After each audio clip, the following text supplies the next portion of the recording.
Ready. So here we are in the second half. Doug Fisher and Zach Morrill here at Adams Rickey Park in Mechanicsburg, Pennsylvania. Second half soccer between Penn State Mont Alto visiting the Central Penn Knights. It's 0-0 at the half. The referee's counting his 11 players, doing inventory to make sure he has the right numbers, and we'll be underway. Zach, comments on the first half. What do you think? I think the first half was pretty much a stalemate. No team had really any lucrative chances to score, but I think coming out in the second half, I think both teams talked it over, and I think they're going to hopefully put a chance away.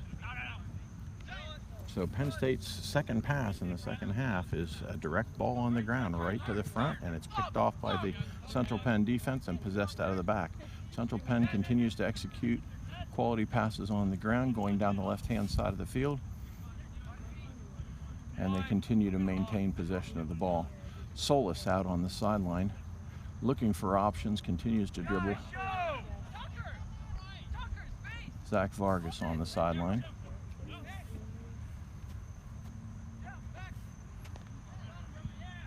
He goes down, no call.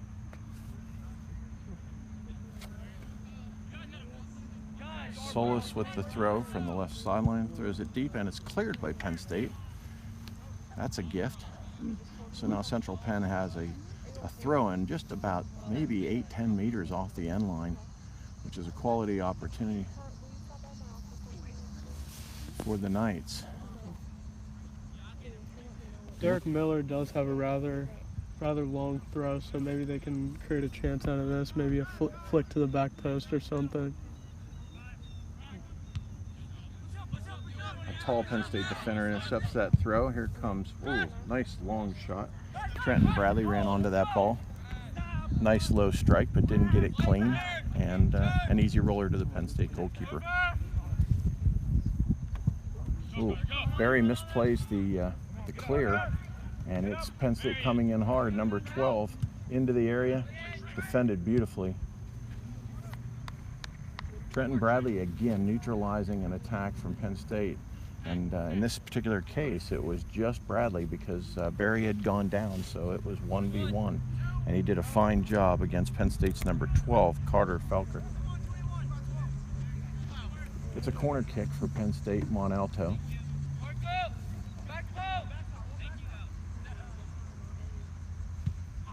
Played on the ground and cleared. Penn State Mont Alto has not learned much from the first half. It seems like with their height advantage and going in forward. That's a great point, Zach. That ball came in on the ground to Tucker Bolton. Now, Tucker's not a tall kid, very scrappy, tough, really skilled young midfielder, first-year player, but he's not very tall. The advantage they could have had there would have been to play that ball in the air, and it was played right to Tucker's feet, and he just took it out, and Central Penn's now in the Penn State end. Here's Caleb Solis off the left sideline to Tucker, and right over to Kyle Vargas. Vargas looking for an option up front, and he sees Kreis, plays the ball to him, but the Penn State goalkeeper comes out and picks it up, and that attack is over.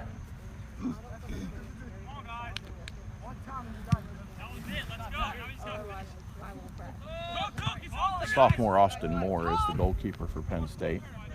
He's not really been tested real heavily yet today, so we'll see what he's made of when Central Penn finally gets their chance to play a quality ball in goal.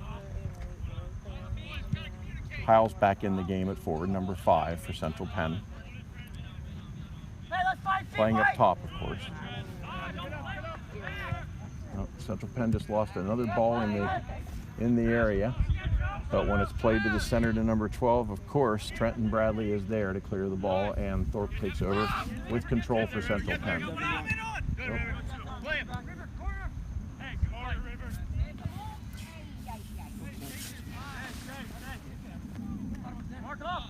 So Penn State with a throw-in on the left sideline.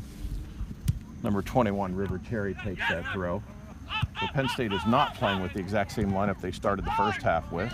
Solis wins a nice 50-50 in the midfield against a player about twice his size, and he tries to get it wide left. At this point, he has an opportunity if he can get a shot off, but he can't. Penn State pokes the ball away. Vargas plays the ball in deep, and there comes Kreitz onto it, and I believe Central Penn has a corner. Yes, that's a corner kick for Central Penn. Opportunity now. Zach, what's Central Penn's strategy on corner kicks? How do they set these up and how do they go for them? They set them up in kind of a formation, like bunched it kind of in a line coming in from the front post, and they kind of formate back post. A couple players go back post. It all depends what player's doing which, but the advantage is with Penn State playing zone out of the back on those corners, they do have the opportunity that a defender might lose their player and might chase the ball a little bit, and that would leave somebody open for a redirect. Central Penn turns the ball over in the midfield, but of course Trenton Bradley wins that ball and sends Central Penn the other way again. Bradley has just been a machine in this match. He has been unbelievable, and now as I say that, he goes down and is limping back to the backfield. Hopefully he's okay, because Central Penn could not afford to lose him today. Trenton Bradley's actually dealing with a little bit of a groin problem coming from the 2 games we played last weekend against Penn State Mont Alto and Penn State York, but he's a warrior. He's not going to quit fighting. Yeah, when the top player on the field is fighting a groin injury, you know he's a machine. He's quite a player. There's just not too many good things you can say about this young man from Chambersburg. Played for James Buchanan in high school, which is a fairly strong, decent soccer program around here. Actually, James Buchanan has a history of playing big games against the high school that Ted Kreitz came from. So those two probably played against each other in high school. So the Penn State shot comes out of the Central Penn end. Thorpe makes an easy save and clears the ball out to his defense. Now it's Penn State's ball going right to left up the right-hand side. Miller wins a ball out of the midfield, and Solis plays it wide left to Kreitz, but I think it's played too far. Yeah, that's out of bounds. It's Penn State's ball again, going right to left now in the second half. You have to give Central Penn a tremendous amount of credit in this match. They've played a lot of minutes with 1 substitute, while Penn State has over 20 kids over there.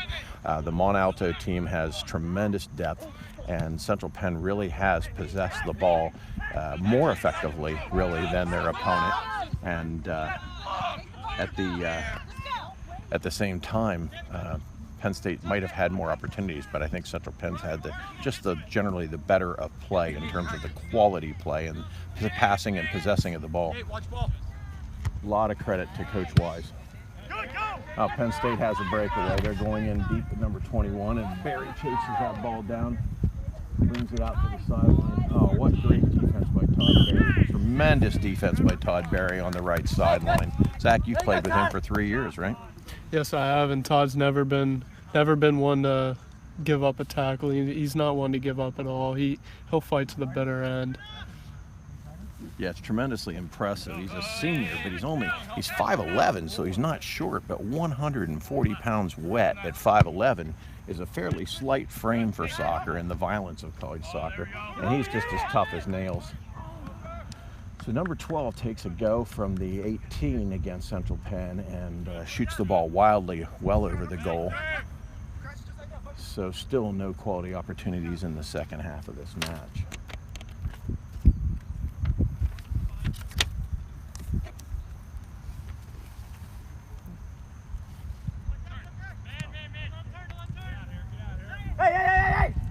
Zach, quick question for you. The next match for Central Penn on the schedule is Williamson Trade. What's the history with Central Penn and Williamson Trade? That's probably our biggest rivalry. We always tend to struggle with that game, but it's always a big game. A bunch of people come out when it's away there. It's really a brutal match, and both teams are fairly even in years past, and it's an exciting game. Looking forward to it all week. Yeah, I couldn't agree more. That's a rivalry game, and it's a very, very tough physical game, particularly when we're playing in Philadelphia against Williamson Trade on their field, because their field is a 100 by 50 football field with almost no grass on it, and that is not conducive to quality soccer. So it's a huge home field advantage for them down there. But the good news for Central Penn is their next match against Williamson Trade is here in Mechanicsburg, and that is a big advantage for Central Penn to be able to play on their home pitch. So Trenton Bradley again plays a ball in deep from the back. And it's a Penn State throw-in coming up the right sideline. Number 22, Pedro from Brazil, is going to take this throw. He drops it back to number 19.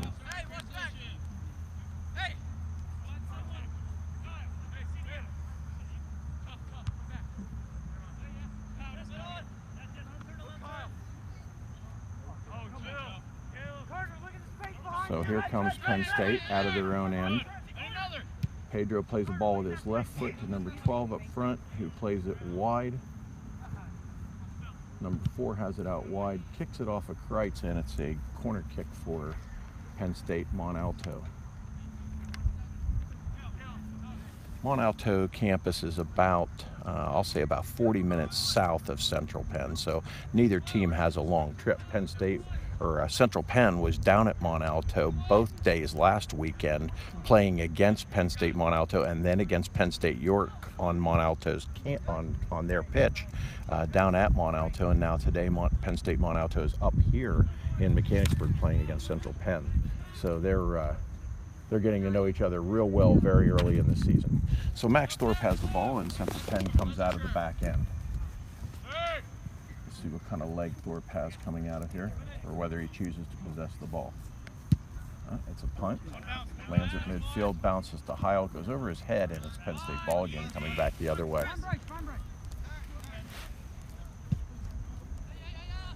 And here comes Pedro from the right side.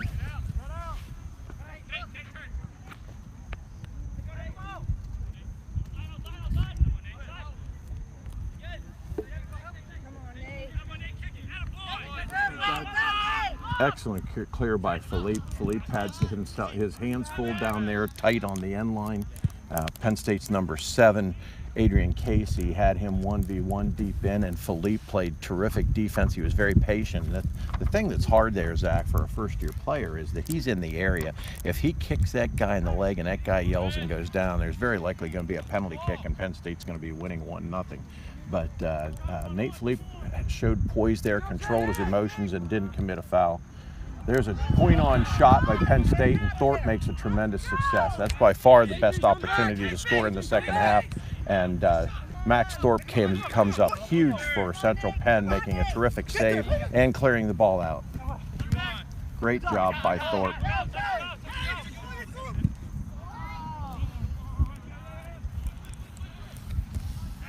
A little bit of miscommunication in Tucker Bolton and Ted Kreitz. It looks like that they miscommunicated runs and where the ball should be placed. Yep, I saw the same thing, Zach. Kreitz took a strong run down the middle of the field, and Bolton played the ball wide left where Kreitz would normally be. And unfortunately, it ended up with the Penn State's ball going the other way. Now Central Penn has the ball coming back. Here's Solis out of the midfield. He has the skills to take on a lot of players, but unfortunately, those defenders are able to win the ball from him. Miller clears it out of the back. Here's Jordan Heil up front trying to gain control of that ball. Penn State's defense wins that battle.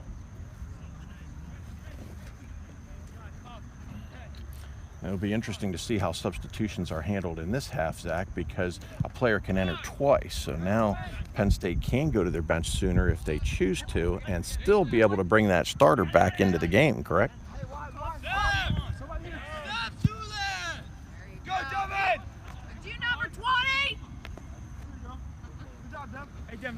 So Central Penn plays the ball deep into the Mont Alto end of the field. The goalkeeper comes up with it easily, and he'll bring that out. That's Austin Moore in goal for Penn State Mont Alto.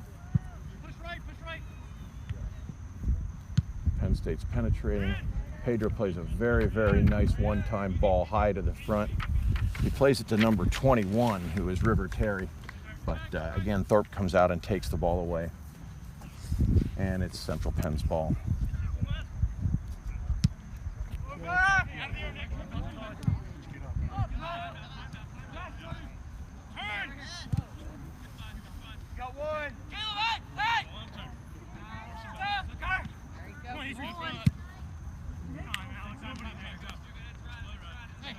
Central Penn really is not realizing how much pressing the back line when a ball his place, and the Penn State Mont Alto are willing to play with it. Pressing could easily cause a turnover, and we're going forward immediately, and they just really need to figure that out if they want any chance of scoring. Or I'm wondering, Zach, if there's a bit of a disconnect up front for Central Penn. They're looking to play through balls, as Coach Kleintop said at halftime, but they're only forward in this shape, and they play, if you're a familiar soccer fan, they play the Tottenham system, which is a British Premiership team. Unfortunately, there's a lost throw in there for Central Penn, so that'll go the other way. That's just an experience. That's a basketball player learning to play soccer.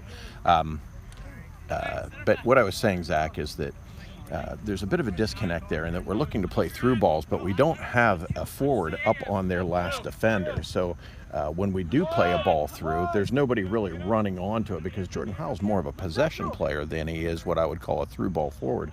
I wonder if they're going to have to move some pieces around and get somebody with more speed up on the very point of that Tottenham shape so they can put a ball in space like Tottenham would to Kane and let him run onto it and have that opportunity. What do you think?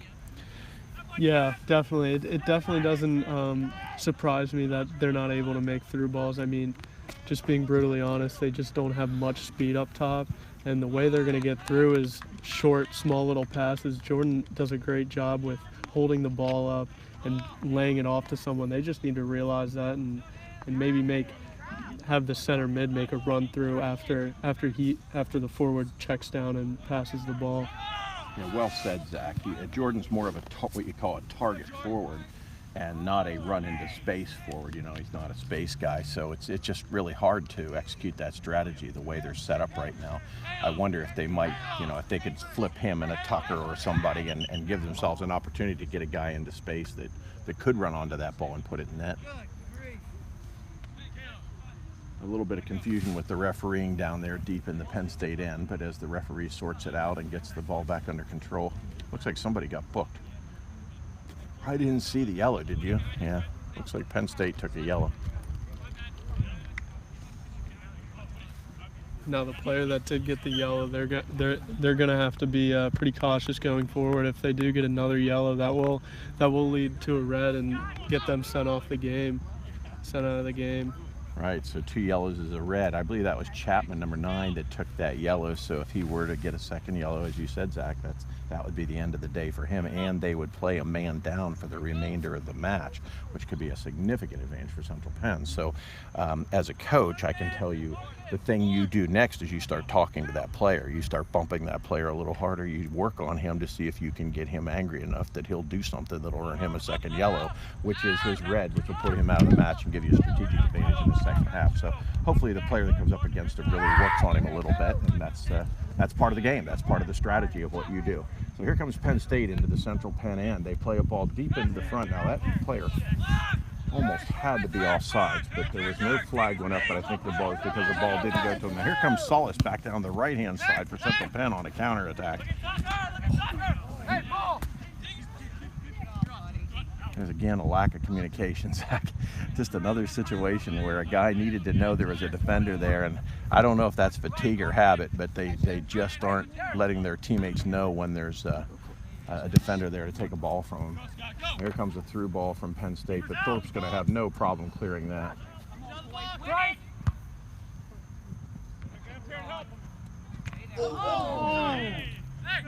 Todd Berry is just a stud in that Central defense. He just took on a player that probably had 30 pounds on him, and he flat out bumped into the guy and won that battle and never flinched and took the ball away. Great job by Todd Berry in the Central defense for Central Penn.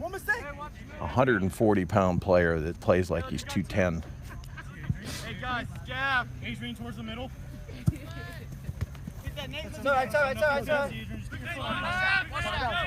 Penn State's captain, number 7, Adrian Casey, takes the throw-in down the left-hand side. And as usual, Trenton Bradley is there to make the play defensively for Central Penn. Let's go, quick! He clears the ball out, and it's a Penn State throw down the left-hand side. Central Penn's ball coming out on a high kick. It'll be an indirect anytime the player puts a foot up high or does anything dangerous, it's called a dangerous play, and that would be an indirect kick coming out of the back. That means another player must touch it before it can go into the goal, which is not a problem because we're about 75 meters from the goal. So nobody's going to hit it in there anyhow.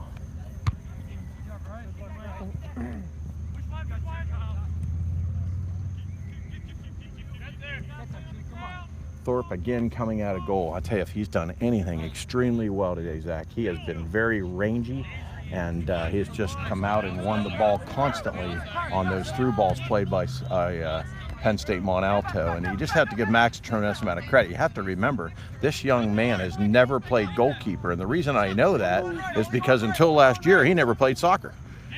He was a baseball player, a catcher on our baseball team, and we needed soccer players, and he came out and learned to play soccer on the pitch, was one of the better players on the squad, and now he's in goal learning yet another job he's never done before, and he looks very comfortable out there today.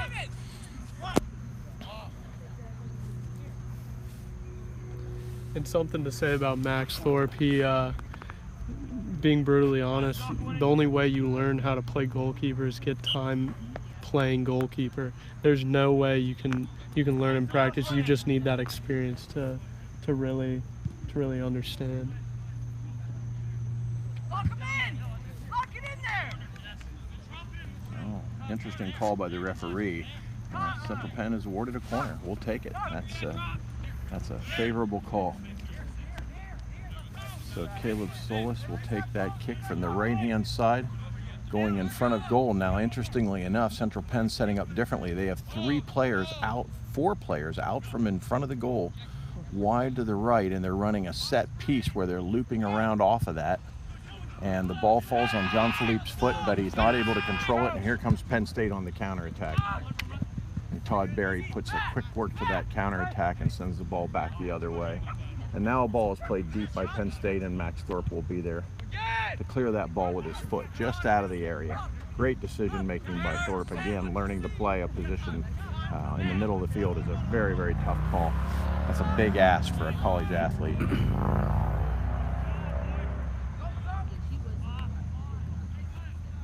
Penn State with a throw-in on the right-hand side, going right to left. They're actually into the wind for what wind there is today, and it is a bit of a significant breeze up higher, but down here level on the pitch, it's not bad at all. Pretty controlled. Here comes Penn State with a through ball, and this player is in clean. Todd Berry recovers and makes the play and is able to clear the ball back to Thorpe, who picks it up. Just another great job by Todd Berry. I tell you, Zach, you made a great point in the first half. If Penn State Mont Alto is going to have a chance to score against this team, they're going to have to go some other direction than through Trenton Bradley and Todd Berry, and they just keep testing those waters in the middle of the field, and I do think that's to Central Penn's advantage. Absolutely. I just don't see Trenton Bradley and Todd Berry holding up at this point. They're really in their groove. You can't get much better than what they're doing. Yeah, they're two tough kids. Very impressive. Coach Wise put that defense together very, very carefully and intelligently, and it's a tough defense. It is really rough on these teams trying to attack the center of that field. There's a ball played wide left, and it goes past Philippe and right on through to Max Thorpe again. Given the direct nature of Penn State's game plan, I would say Max might have the most touches on the team today. Great punt. Now that's by far his best clearing punt out of the back today. He probably hit that ball 65 meters in the air. That's a really, really, really strong kick out of the back. I'm going to guess, I know he was a quarterback in high school. It's possible maybe Max Thorpe was a punter in high school, because that was a tremendous kick. And he is the definition of athlete. So the ball goes back and forth in the midfield. It looks like a tennis match right now as the ball is going right to left and left to right. Todd Berry clears it out to the right sideline, smashes into the scorer's table, and Penn State captain number 7, Adrian Casey, takes the throw-in for the Nittany Lions of Mont Alto. Ball goes back to the defense, and Penn State connects a couple passes. Push it middle and push it back wide.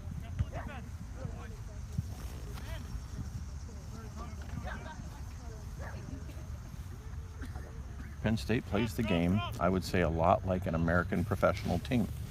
Not like European professional teams or South American, but American professional teams, in that they really take the ball directly in the air to their forwards up front, try to create that one mistake that gives them that one chance to score. Kyle Vargas does a nice job taking a foul, and it's Central Penn's ball coming out of the back. Vargas is a very, very talented midfielder. Interestingly enough, he came to Central Penn from Ramstein Air Force Base in Kaiserslautern, Germany, an area I've been to before and visited, and it's a soccer hotbed in the country of Deutschland, where soccer is a rich tradition. Now here's a deep ball from Penn State, and number 20 has an opportunity against Thorpe, hits it off, the Thorpe goes over the end line, and it's a corner kick for Penn State Mont Alto. So this is a dangerous situation. Given this height advantage, this has to be concerning for Coach Dustin Wise.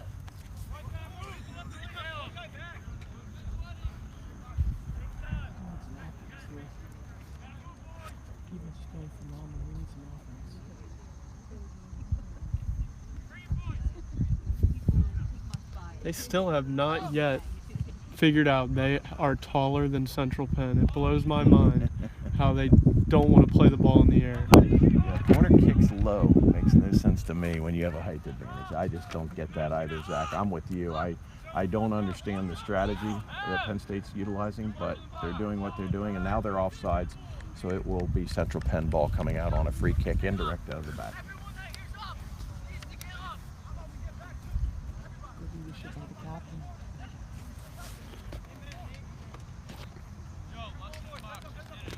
Central Penn's talking it over.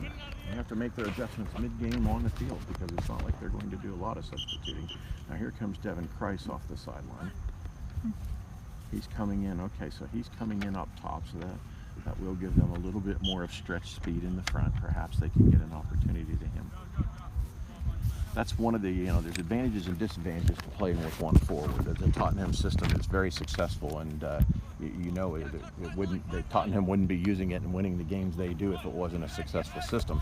It gives you the advantage that you have a more dominant midfield, because you have an extra player in the midfield because you're giving up a forward, but then when the ball goes forward, you only have one player against their two center backs, and then you're at a disadvantage numerically when you actually have a chance to go to goal. So that's difficult. So that player has to be almost ridiculously fast to be able to try to burn through two defenders and get an opportunity to score.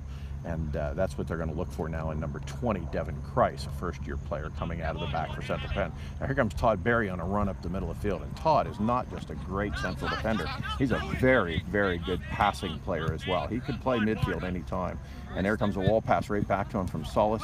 And Berry continues to travel down the field with the ball, doing a great job offensively. And Penn State is finally able to win that ball. Now, this is a dangerous situation, but I think Thorpe's got it. Yeah, Thorpe is able to clear the ball. Great collection in the midfield for number 10, Barat of Penn State. Really, really nice one-footed collection.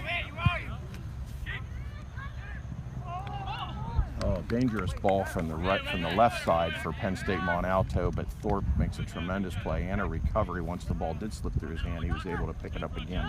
And with several Penn State players around, he negated that threat. So here comes Central Penn the other way, trying to stretch the field on the left-hand side, and Kreis is not able to get to that ball. Frustration on Central Penn's side is really starting to set in, I think. I think they're just getting discouraged with the amount of times they go forward, and it never creates a chance. Yeah, I see the same thing, Zach. There's some verbal and physical frustration out there. They're starting to be a little bit more physical, and that's fatigue, and this frustration, like you said, at their inability to get the ball near the goal. They have the pass. You have to give them credit. They have to possess the ball well relative to their opponent's ability, but to be able to stretch the field in that Tottenham system, you have to have a Roy Keane up front that can stretch that team vertically and get and receive passes in the corner that are targeted to stretch the defense. So Central Penn is moving up now to press on this throw, and Penn State's throwing out of the back at about 25 meters, and Central Penn has pushed up and pressured, and in doing so they win the throw. Tucker, oh no, it's a free kick. Okay, must have been a foul on that play. Free kick coming out of the back. So Trenton Bradley will take that kick, as he does mostly in the back. And Tucker moves back. Tucker Bolton moves back to the center of the field. Philippe's at right back, and Vargas is up in the middle of the field with Solis. There's Price up front, and there's Nate Philippe. Long ball is played to Philippe, but it doesn't quite connect, and Penn State goalkeeper has the ball again, and here we go the other way. And this is starting to feel like a tennis match. It's just one end to the other, unfortunately, but it's what happens in soccer. You get a 0-0 match late in the game, and bodies start to get tired, and people start to get frustrated, and there'll be more and more kicking. That's a late tackle by Ted Kreitz on the left side. No book. He's not being booked for that, so Penn State ball. At some point, you will see in this game, the cards will start flying as players become frustrated, and the refs will continue to not to hold back. Great analysis, Zach. Great analysis. Penn State's next game after they have to play Williamson Trade is going to be against PSU Beaver campus. I don't believe Central Penn has ever played Penn State Beaver. Are you familiar with them at all, Zach? Well, I don't think we have never played Penn State Beaver, but we look to this season, and just like any other Penn State campus, they will be somewhat solid. Probably a little bit better than what Mont Alto and Penn State York have been in the past. Yeah, it may not mean much, but I did notice that Berkeley, New Jersey, which is one of the top programs in the country at this level, only beat Penn State, that Penn State campus, Beaver, 3-2. So you got to figure Beaver is a solid squad, probably a little more experienced than Mont Alto. Mont Alto, you got to remember, again, just like Dustin Wise, very, very young squad. Both of these coaches have their work cut out for them, teaching so many first-year players on the pitch to play cohesively and effectively in a new system with a new speed of play. It's just really hard to learn. It's no describing to the non-soccer player how fast the ball moves in college compared to high school. It's just a completely different world. Now, if the players that they recruit played top-level premier soccer, club soccer, then they would have experience at that speed of play, and they would be more prepared for that. But high school just doesn't get you ready for this. So here's Kreitz on the left-hand side, playing a ball up to Solis. Solis played a very nice controlled ball in the middle. Here comes Trenton Bradley out of the back. He's looking forward. Philippe is able to flick the ball that he touches. But again, the Central Penn forward is 15 meters behind the last defender, so it's very hard to get into space.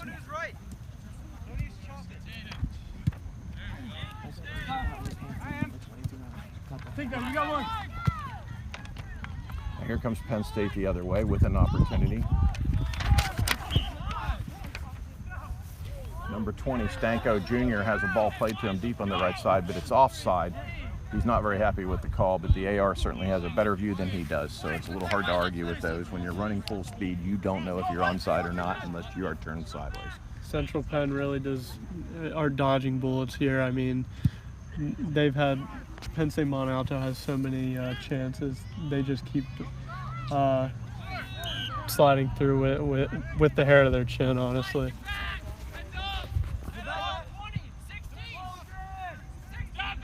So here comes Penn State, right to left. Devin Kreitz has developed a real limp up in the front, Zach. Has he been battling any injuries lately? He has been battling somewhat of a foot injury. I'm not sure the severity, but it really has hindered his running ability. So we'll see if he is able to continue or and whatnot. He's developed a serious limp, so we'll see what they do with that, because they really need him up on that last defender, ready to move into space. Here comes Philippe down the right-hand side.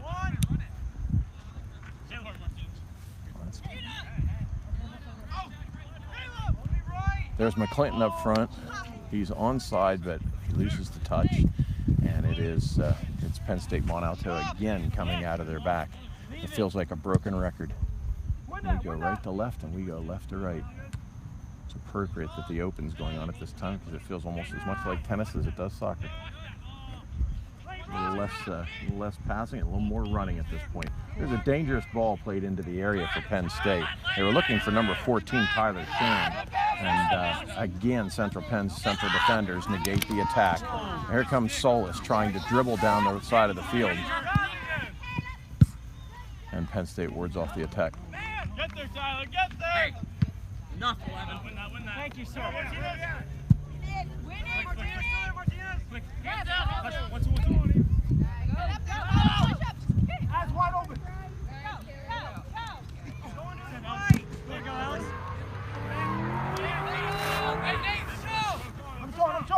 take me. That was only one, it was me. Right every time. Just hold off the right, make him go in the middle. A lot of chippiness out here in the pitch right now, Zach. It's starting to get feisty. Late in the game, both teams are frustrated. Both teams want to score, and the talk is getting hot and heavy. Players are starting to get really chippy, and that's when you're right, the cards start to fly. So here's here's Lynn back into the game, or Heil, excuse me, Jordan Heil up front for Central Penn, number 5. He's back in at forward. Again, a very good target and possession player up front, so hopefully they can get a runner off of him. I believe McClinton, no, there's McClinton too up front, so he has McClinton on his right. If he can take a target pass and get it wide to McClinton, oh, there goes a Central Penn player down. Penn State in the area, number 22, shot wide. Oh, great save by Thorpe. Great save on the left-hand side by Thorpe. So the young man, Pedro from Brazil, had a really good opportunity there, took a great shot to the left, and Thorpe just made a terrific one-handed save. I agree. It's really good. He's really starting to figure it out. Yeah, isn't it amazing that a kid can go off the baseball team, go out for soccer 1 year, be a tremendous player on the field, never having played in his life? It was an interesting conversation, Zach, I'll share with you and our audience.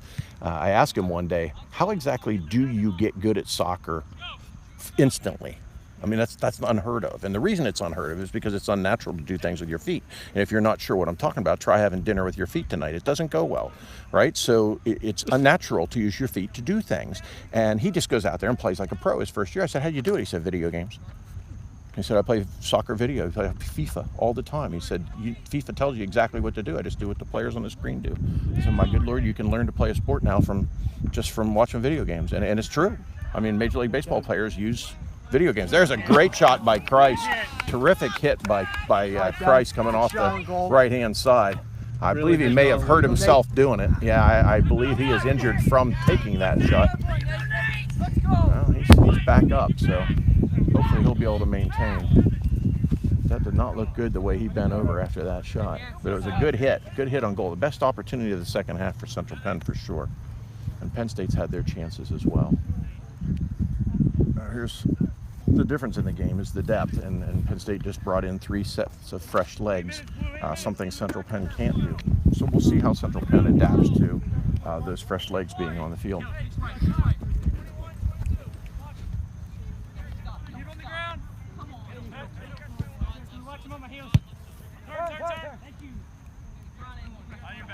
So here's Penn State out of the back, number 2 coming down the field, right down through the middle of the field. Great tackle, terrific tackle by Trenton Bradley yet again.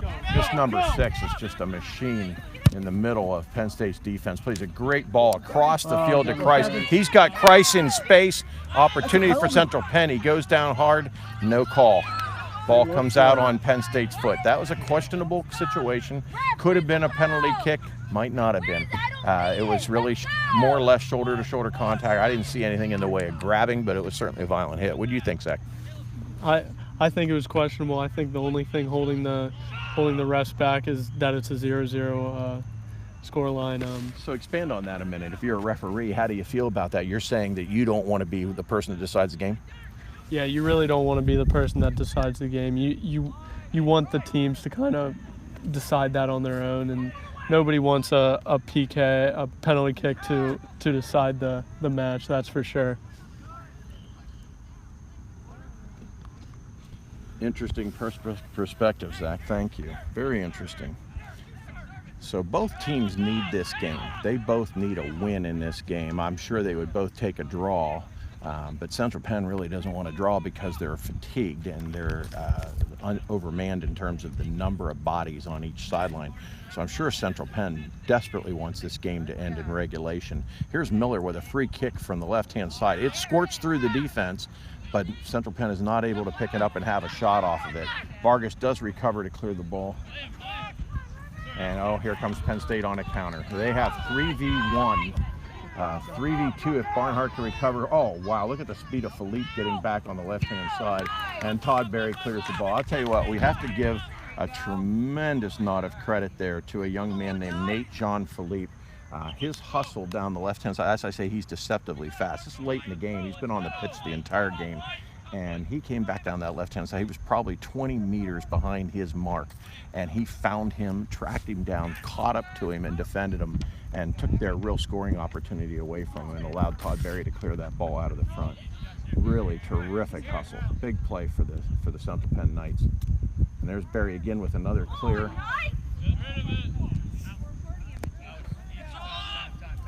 Go, hit that. Go. So Penn State is penetrating here, moving right to left again. We're in the second half of the second half. And the cross from Penn State is cleared by Todd Berry to Solis. Solis is looking for Kyle Vargas in the middle of the field, and Vargas has the ball. Number 12 is a very poised and collected player. Communication there, guys. Come on. Come up. He knows how to control the ball. So it's Penn State going back the other way. Nittany Lions number 9 taking the throw on the right-hand side. That's Chapman again. So we're starting to see signs of fatigue here. We're starting to see players try to hit balls and miss them. Players, there's a handball. There's a handball off of Todd, I believe Todd Berry. A ball flew up and hit a Central Penn player. I think they're calling a handball. They're calling indirect. Is that an indirect call? The ref's hand went straight up, which is indirect. So I don't know what that would be. I thought it was a handball. We'll see. Number 8 on Penn State Mont Alto is lingering on Back the back post. Yeah, If yep. Penn State Mont Alto realized anything would be hit him on the back post, but looks like Central Penn has got a guy on him. Clinton's recovered to that mark. Well, I'm still interested in what that call was. I don't know what happened there. Handball, okay. It was a handball. And that's from the horse's mouth there. That's the actual referee, the assistant referee informing us that it was a handball out wide. Interesting, because the referee did put his hand up for indirect, and there's no indirects on handballs, so I'm not sure what he meant by that. Happens sometimes. So You can Penn tell State it- loses the ball on the sideline. Okay, they're making a substitution. Central Penn's Dustin Wise brings in Ted Kreitz for McClinton. So that gives them Kreitz and, well, let me just make sure I get this right. Kreitz and Kreis, correct, Zach? Kreis Yes. and Kreitz. I have to be careful how I say that one. They're not related. No, they're not. They're different spellings, but Kreis and Kreitz are flanking Jordan Heil up front for the Central Penn Knights, and that does give them really, really respectable speed on the outside of their midfielders, allowing them to get the balls wide into space and then get the ball back into Jordan Heil and the offside player. So that's an interesting move by Coach Wise. I think it could be very beneficial for the Knights. Let's see if it develops.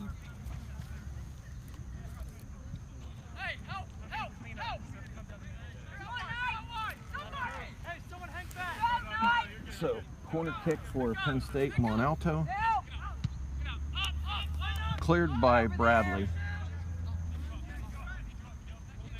If I had a dime for every time I said cleared by Bradley, and I'd be retired. Misplayed ball by, wow. Thorpe had a ball go through his hands there. In all fairness to Max, he was off balance.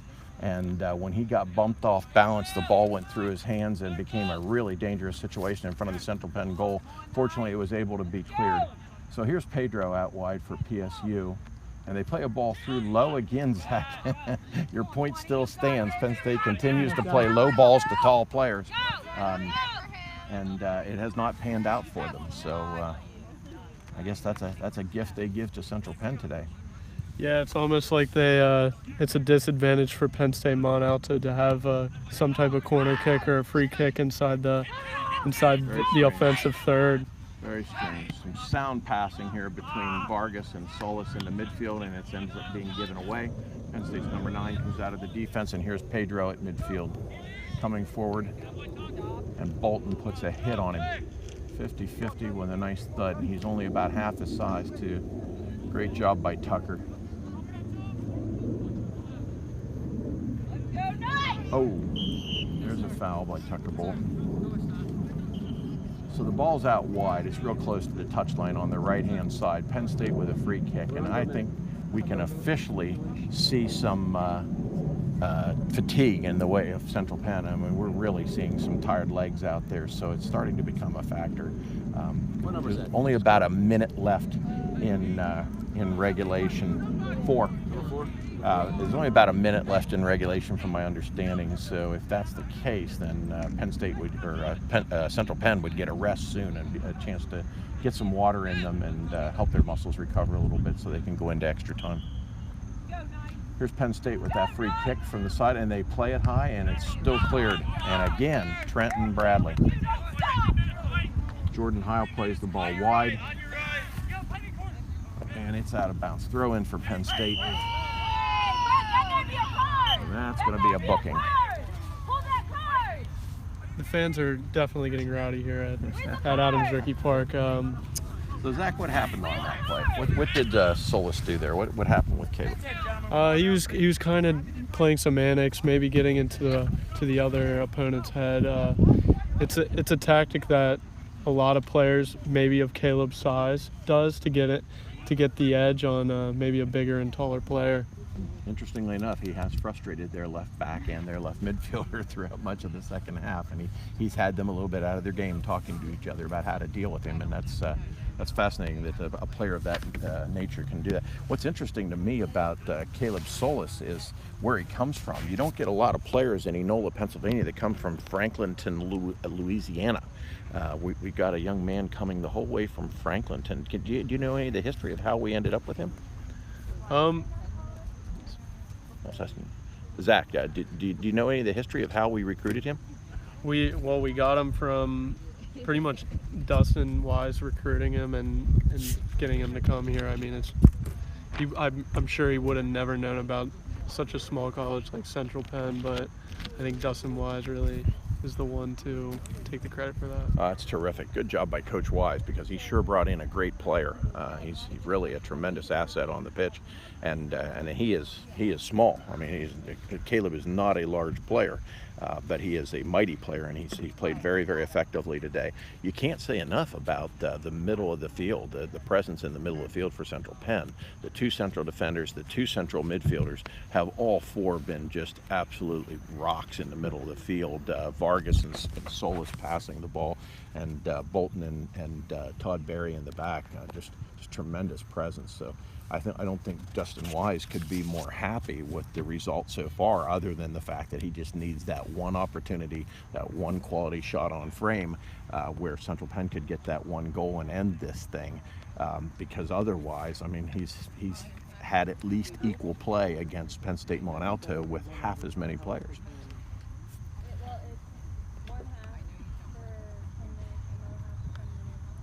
So Zach, we talked a little bit earlier about Penn State playing Mont Alto earlier in the season. What was their second game like? That was Penn State York, correct? Yeah, they actually did play Mid-Atlantic Christian the second game. A team that struggles to find numbers just like Central Penn does, but it was a really good game. I think Mont Alto actually ended up getting the win in that one, and yeah. How about the Central Penn York game, the Central Penn game against Penn State York? Tell us a little bit about that match. It was a really good game with a lot of chances to score. Both teams kind of had equal chances, but I thought Central Penn controlled the game throughout the midfield, all the way up through attack. They both struggled on putting chances away and ultimately tying.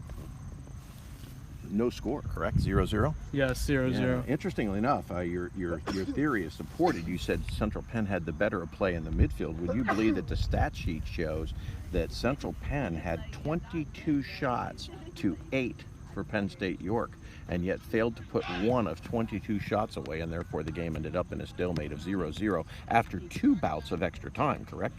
So now we're not running 90 minutes. We're running 90 plus 30. Right? We're running 120 minutes. We're well over a half marathon now with very few substitutions.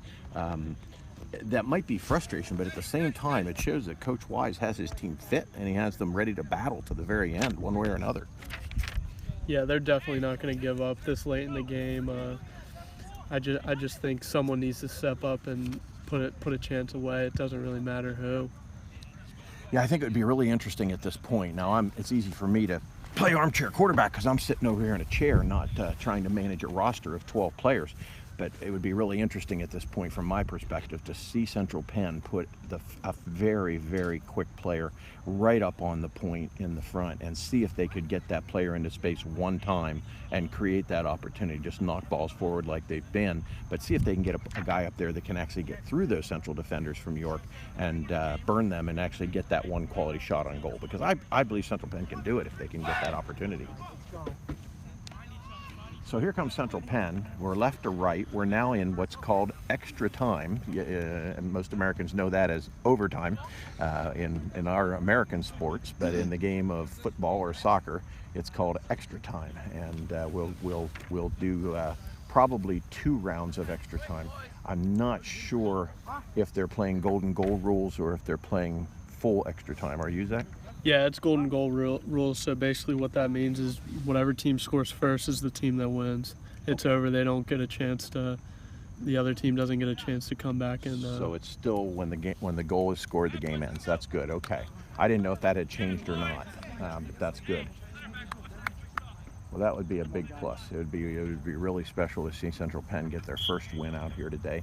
Let's see what happens here in the second half. Penn State kicks off. They knock the ball back to Pedro in the back.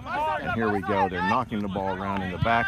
And Central Penn, to their credit, tired or not, they're up and they're pressing. So let's see how they do executing Coach Kleintop's strategy here. There, Philippe out hustles a player to a ball on the sideline, far sideline. And good for them. So it's a Penn State throw.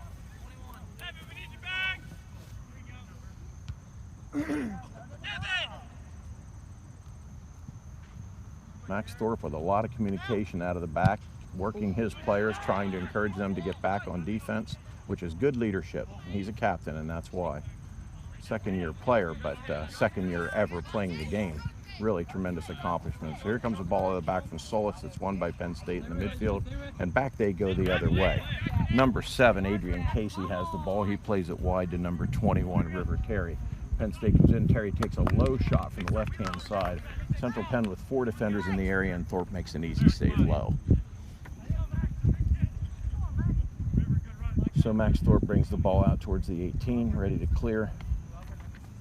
And his punts are continuing to improve each time he kicks the ball. That one is probably over 60 meters. And Penn State comes back the other way. And now I would say, Zach, more than any time in the game, we're seeing the effect of fatigue in the game. Is that fair? Absolutely. Playing this much soccer in one day is always taxing on the body. Yeah. People don't realize what it's like to run for 90, let alone more minutes. Just run up and down the field. It is incredibly tiring.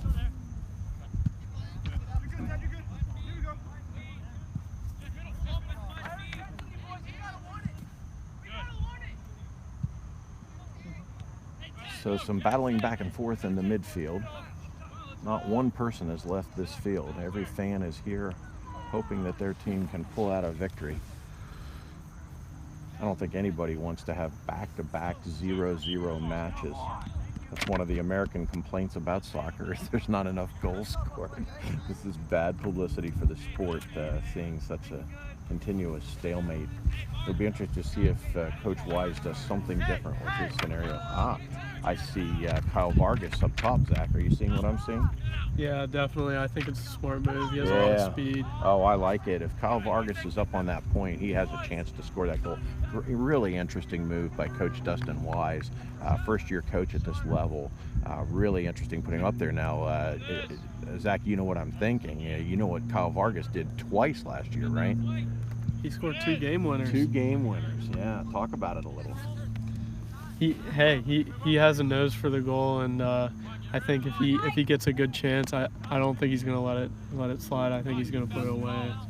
Yeah, he's a poised player. So what Kyle does is late in a game when you need a goal. I know last year Central Penn was down 3-2 to a school from Philadelphia that was loaded with talent, and with just a couple minutes left in the game, he made an incredible left-footed shot to tie that game 3-3. Then he came back later in the season and hit 2 game winners with his right foot, both amazing hits that won games for Central Penn and allowed Central Penn to have a second straight winning season, the first 2 winning seasons in their program's history. He's a big part of the history of Central Penn soccer, and now he's up on that point. That's a big opportunity for Central Penn. Let's hope they can get a ball up to him. All right, it's Penn State ball. Number 4 taking a throw in from the right-hand side, drops it back to his defense.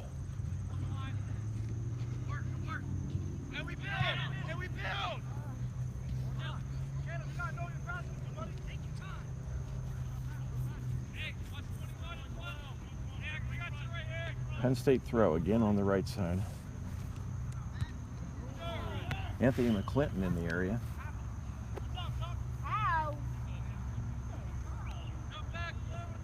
Hey, wait, let's up here. Come on, let's finish this. I'm gonna go home. Devin, put one in the net. So Devin Christ is out on the field lobbying his teammates for a goal. Apparently he has plans. He's ready to go home. Everybody's tired. Brings a smile to his teammates and the group. And there's a ball from Solis. Fight for it, little Dev. bit Come on, more Dev. height on that ball, and they could have had it.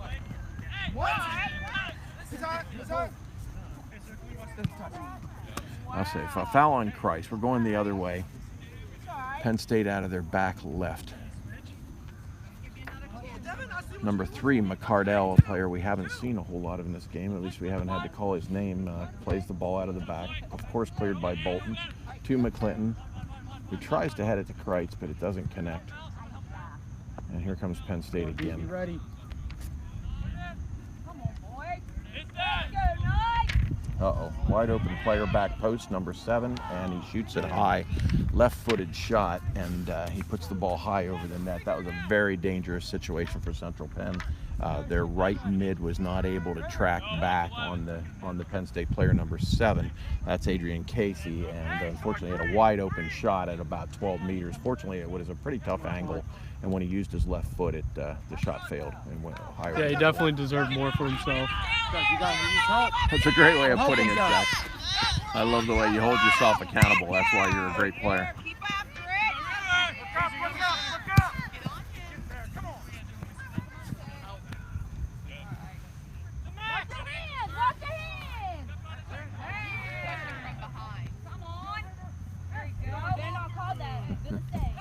And again, I say cleared by Trenton Bradley after a long battle. And I mean a long battle with Penn State's number 7, Adrian Casey. Bradley, of course, ends up winning that battle and clearing the ball for Central Penn. They take a free kick from the midfield. Here comes Tucker Barnhart, and the ball rolls off a couple people. And McClinton plays a great ball to Kreitz, and there's Kyle Vargas coming. Oh, boy. Real opportunity for Central Penn there. That was the opportunity they needed, and it just didn't quite connect on the last pass. Unfortunate for Central Penn, but that'll lift their spirits and give them some legs. Getting an opportunity late in the game in soccer when you're tired is like getting a birdie in golf on a bad day. It keeps you coming back for the next round of golf, and it will pick up their spirits to have that opportunity. It'll make them start to believe. So Penn State attacking the goal again. Here comes Pedro from the left side, left-footed shot. He is a left-footed player. It's a strong hit, but it's blocked by Jean-Philippe. Good defense by Central Penn. I can't be more impressed with their commitment to getting back on defense. Very effective. I'll tell you what I think Central Penn would be good at, Zach. See what you think. If they ever get a 1-0 lead, they will be able to park the bus like no team I've ever seen, because they get back. And you want to explain what I mean by park the bus?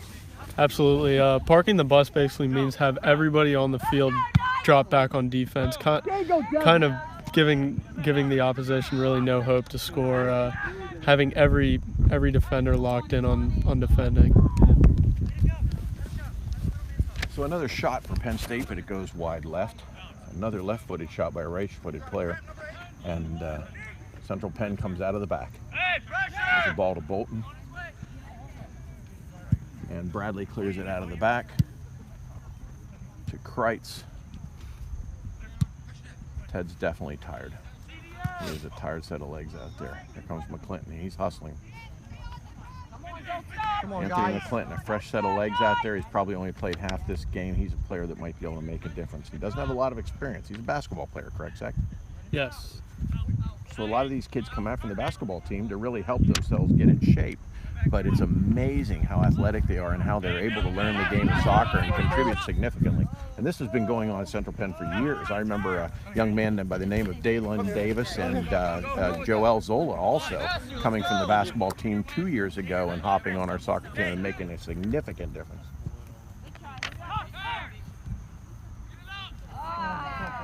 Tired legs. Some tired legs for Tucker Barnhart. His legs are shot. There's a strong left by Pedro, but number 12 for Penn State is not able to run onto it. And Carter Felker just sees it go out of bounds. Goal kick to Max Thorpe. Got a sub coming in from Penn State on the right-hand side. That's Barat coming in. 21, Terry going off. So the Penn State coach continues to shuffle his roster and try to keep his legs fresh on the field. It is giving him an advantage. There's no question about that in terms of presence in the end of the field. I won't say that they're getting that many quality opportunities, truly quality opportunities where they should score a goal. And there's a foul against Barat, who just came off the bench. And here comes Central Penn.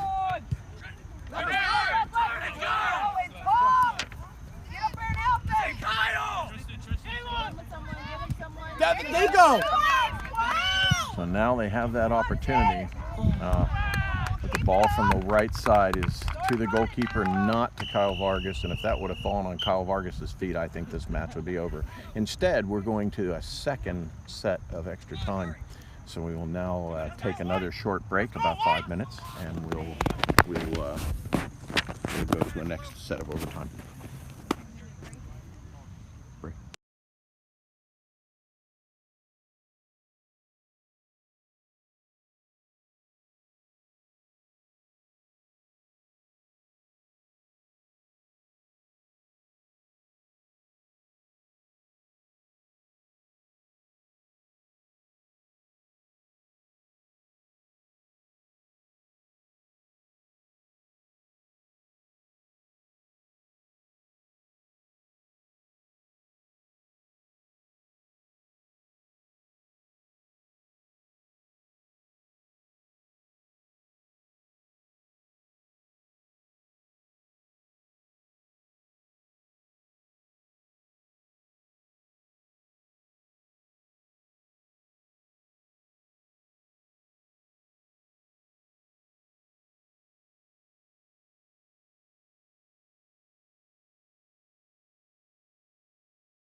Believe me, I know. So here comes Central Penn, Come on, guys. second overtime. If this one ends, it's a 0-0 match and we just go home. But what we'd like to see here is a Central Penn victory, the first of the season. So let's see how this shakes out.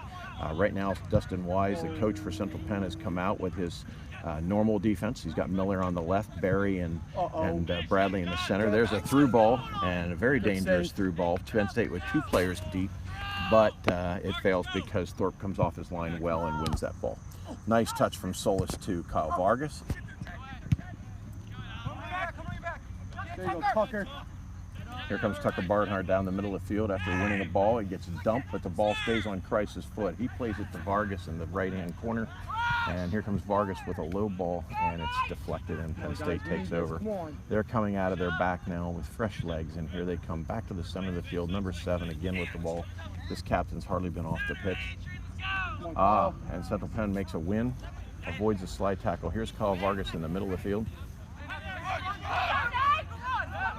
Don't dance, come on. It's go time.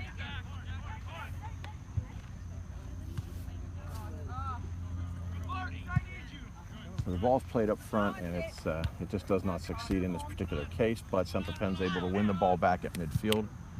And here comes Trenton Bradley, again playing the ball back in towards the York goal. Central Penn with a throw-in on the right-hand side. Again, Bradley will take that throw.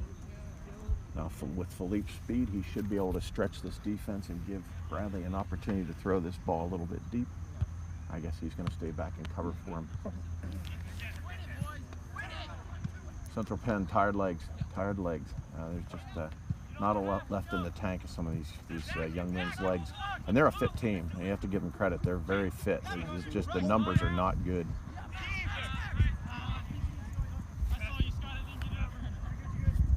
Player on the field for Penn State. So interesting, a Penn State player went down after a collision with Ted Kreitz at Central Penn. I'm not sure exactly what happened in that collision, but he is down and the game is stopped for the injury. So we'll give the referee time to sort this out, decide what he wants to do with this player. It looks like York's going to make a substitution. Mont Alto. Mont Alto. Interesting when you look at the majors of the Central Penn roster, Zach. We have, true to the structure of the school, we have a tremendous number of business majors. 1, 2, 3, 4, 5, 6, 7, 8, 9, 10, 11 business majors on the roster for Central Penn. Also a PTA student, a couple of criminal justice students, some accounting students, a real diverse group of students in terms of their academic studies. Does Coach Wise talk about academics in practice at all? Absolutely. Actually, Coach Wise, he has in place you have to complete 3 hours of study hall each week, and if you don't, there's obviously consequences in maybe running at practice or not getting the playing time you think you deserve if you don't complete those study hall hours. So academics is a really big factor in Coach Wise's program. It's interesting also how he has diversified his team from the standpoint of where they come from. Yes, there are a lot of Pennsylvania players on this roster. There are some local, but we have a player from Virginia, Louisiana, Jamaica, New York, Texas, Louisiana, Missouri, or Michigan, sorry, and Maryland. That's almost half the squad being from out of state, and that's pretty unusual for a team at this level in college soccer, where you're talking about a very small school with very small student body to begin with. Do you feel it? Yes, absolutely. I think it is not normal, but I also think it brings a lot of different aspects to the game to complete the team and ultimately play better as a team. It'll be interesting now to see if Penn State Mont Alto coach Tim Carey does anything different with his squad in these last few minutes to try to take advantage of the fact that he has the advantage of fresher legs on the field. Can he do something tactically in terms of his X's and O's? And right as I say that, there's a through ball to number 14 breaking into space, and Max Thorpe is right there on the ground with his hands on that ball before number 14 can touch it. So that's a big play for Max Thorpe. Tyler Shannon was the target player for Penn State Mont Alto. And there's another ball played in deep, and Derek Miller is right there on his man. Handball on Ted Kreitz. So Penn State with a free kick over midfield, and McClinton attempts a clear, and Bolton is able to clear it.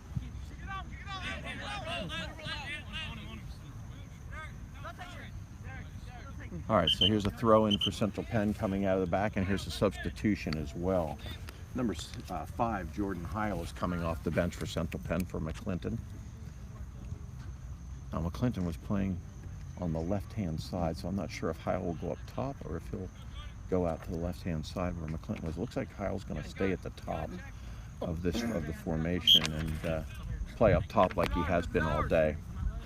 Jordan Howell's another first-year player out of Dallastown, Pennsylvania. Another good soccer hotbed with regards to high school soccer. Very good area, produces a lot of college players.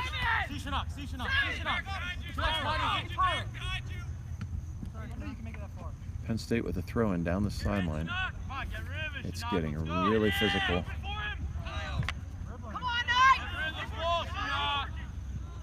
Wow. There's the goal. Well, unfortunately, Penn State just scored. That's Penn State Mont Alto with a goal.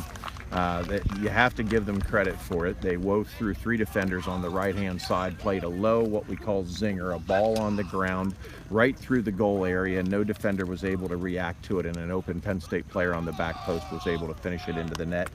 Didn't hit it particularly hard, but he did score. So it's another 0-1 loss for the Central Penn Knights, but I'll tell you what, they should have their heads high. They found a goalkeeper that played an extraordinary game with a young man that's never played goalkeeper in his life. They hung in there very, very tough for a tremendously long game with 1 substitution. And I can tell you from experience, after coaching a lot of years in this game, you can't play college soccer without about 16 kids on your sideline and hope to be healthy and successful. And with 12 kids today, they fought to the bitter end. And I couldn't be more pleased and happy for the Central Penn students in terms of how they never quit today and they never gave up. And Coach Wise, for all the work he's done getting them to this level of fitness and the ability to pass the ball the way they have. So again, I want to thank everybody for attending today. Zach, thank you for the game. Any final comments? Absolutely. I think Central Penn's going to regroup and come back next time a little bit stronger and be poised to get a goal. I agree with you. Their next match is at home against Williamson Trade. We hope some of you will be able to come out and enjoy that game.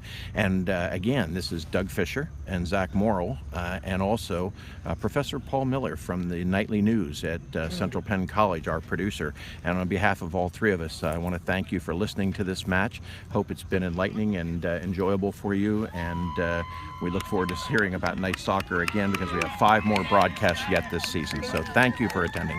Join us on September 18th for a special doubleheader, men's and women's soccer. The show starts at 3 o'clock, and we will have a doubleheader that day. So tune back in on the Nightly News YouTube channel on September 18th. We'll see you next time.